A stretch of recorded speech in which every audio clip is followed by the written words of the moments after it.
desde 1991 hasta 1994, cuando en la Argentina, durante la gestión del ex presidente Carlos Menem, se vendieron de forma ilegal armas a Ecuador y a Croacia.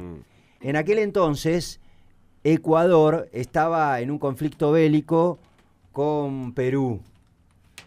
Y Croacia tenía algún nivel de sanción de Naciones Unidas. Era una sanción en el marco de alguna guerra que se había dado allí por entonces en Yugoslavia.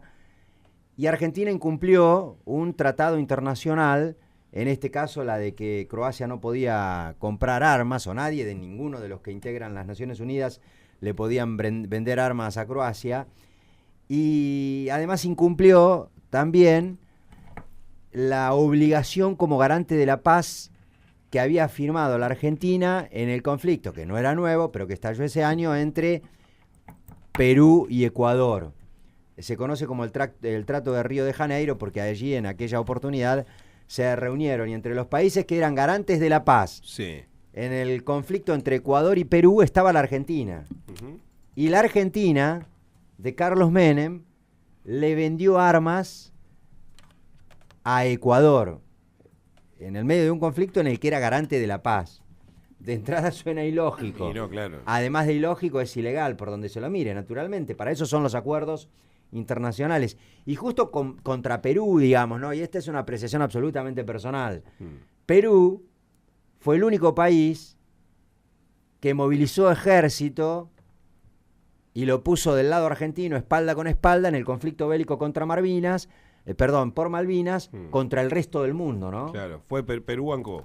Perú bancó, pero no desde lo declamativo. No. Perú movilizó tropas y las puso espalda con espalda, a favor, digamos, o al lado de los soldados argentinos, a defender la soberanía de las Islas Malvinas, insisto, en un conflicto bélico que enfrentaba a Argentina con el mundo, porque, claro, viste, si te metés en el lado de los aliados, por ahí está bien, vale el apoyo, pero tampoco era muy necesario que digamos, o por lo menos no arriesgás tanto.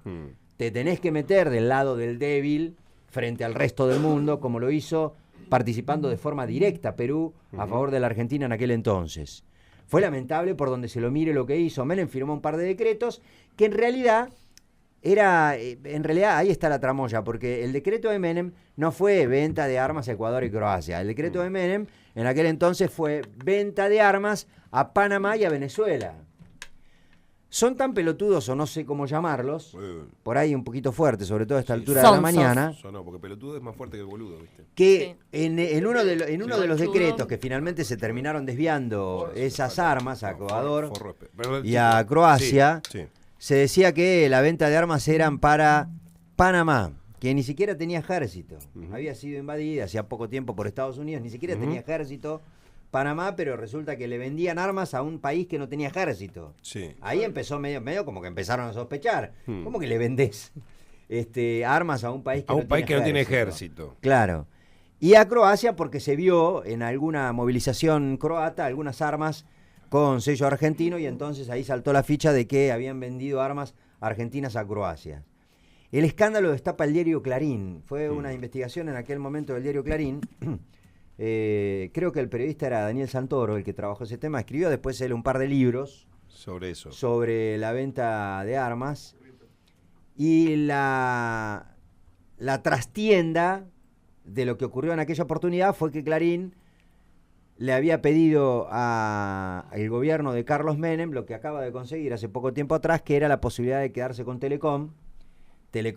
Clarín, Menem, que ya le había dado algunas otras cosas importantes, como por ejemplo la posibilidad de poder tener canales de televisión y demás. Modificó la ley de medios, la ley de radiodifusión. Le dijo, no, bueno, querés ir por todo, ¿no? Claro. Y entonces ahí estalló la ficha, fue un punto de inflexión en la relación entre Clarín y el gobierno de Menem, y estalló el escándalo. Bueno, todo este resumen para decir que finalmente ayer la justicia, después de 24 años, consideró que debían absolver a todos los que estaban involucrados. Por supuesto que al expresidente Carlos Menem, que tenía una condena del Tribunal Inferior de 7 años de prisión. Quedó absuelto en esa causa. Absuelto de culpa y cargo, porque no es razonable el tiempo que demoró la justicia. Se vencieron todos los plazos razonables, dice la justicia.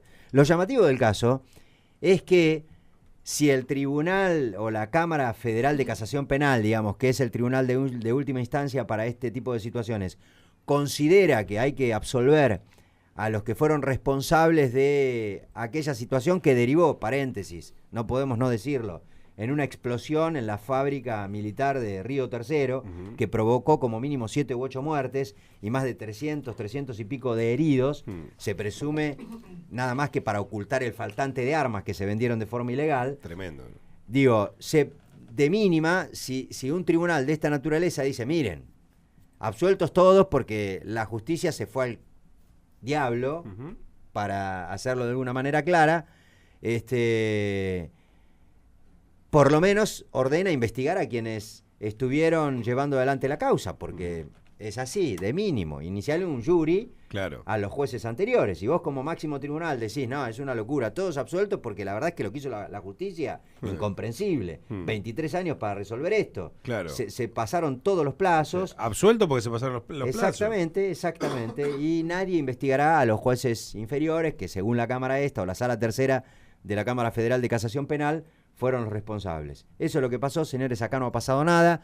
Menem, que ya está viejito y que sigue siendo senador nacional, ahora quedó absuelto de culpa y cargo en el principal problema que tenía con la justicia, que era justamente donde estaba esperando la confirmación de la sentencia a 7 años de prisión, que no habrá de llegar nunca más, porque ahora está liberado de culpa y cargo. Muy bien. Y además tiene perdón. todo el sector que chicanea al peronismo la posibilidad ahora de decir a aquellos que quieren defender a Cristina Fernández de Kirchner en el sentido de que no le saquen los fueros, porque viste que la postura era, está Menem, que tiene una condena ahora no tiene condena en segunda instancia a 7 años de prisión, siendo senador, y vos se la querés sacar a Cristina porque tiene un auto de procesamiento, nada más, ni siquiera sentencia tiene.